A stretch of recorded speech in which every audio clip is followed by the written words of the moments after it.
With the recent snow and ice and more on the way in the coming days, the number of injuries due to slips and falls have risen and are bound to grow in numbers.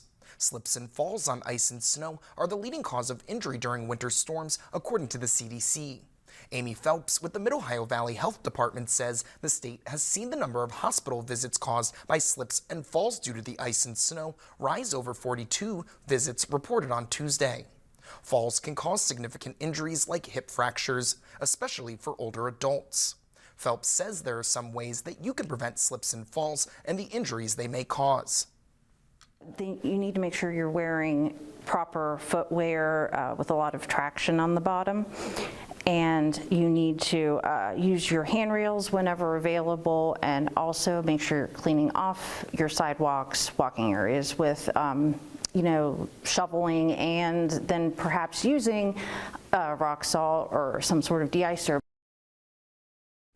Phelps says when using the de-icing chemicals and rock salt that you should be mindful of any pets or small children who may be around them.